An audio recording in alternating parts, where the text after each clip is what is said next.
let's take a look at workplace violence and what employers need to do to ensure the safety and health of their employees when violence occurs, and better yet, to prevent violence from happening in the workplace in the first place. There were 417 workplace homicides in 2015, and workplace shootings rose by 15% that year. Well, this is serious. We need to take precautions to respond if such incidents happen. And we should understand that workplace homicides are still extremely rare and that we should not panic over these scary statistics. There's been an increase in violence between outsiders and employees, such as customers shooting employees and other customers. This is a trend that we need to be aware of as HR managers and safety management personnel. The key to preventing workplace violence is to recognize and handle suspicious behavior before it turns violent. That's what the course is all about. In business, we have desk rage, which can take the form of yelling, verbal abuse, and physical violence. Frustration, stress, and fear also bring out this type of anger. In fact, violence is almost always prompted by unresolved conflict, and the violence also takes form of sabotage against other employees, backstabbing, spreading false rumors, or the organization, like damage to property, to get even.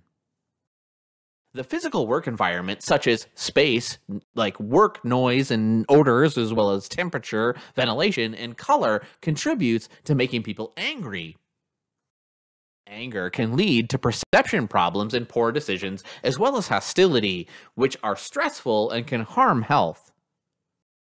Letting anger build up often leads initially to passively not doing or saying something, but then later blowing up at another person.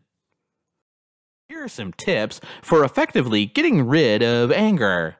Use objective, rational thinking, look for positives, look for humor, develop a positive attitude, and use an anger journal.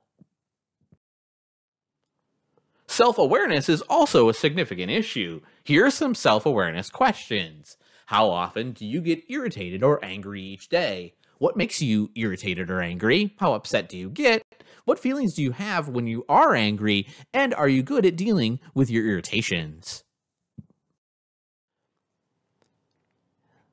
The following are some tips from the Crisis Prevention Institute and the National Institute for Occupational Safety and Health to help us deal with anger and others through our emotional control, which prevents violence.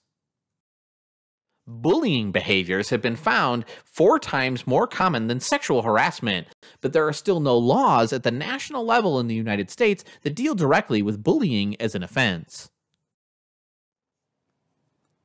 Organizations need to address an issue in company handbooks and provide training on processes that should be used if someone suspects bullying behavior or if themselves are a victim of such behavior. The #1 preventative method is to train all employees to deal with anger and prevent violence, which is what we're learning in this course. There are 5 simple steps to keep in mind when it comes to preventing violent behavior in the workplace. Develop a policy. Train all employees, develop mechanisms for reporting violent behaviors, investigate all reported incidents, and take prompt, fair disciplinary action.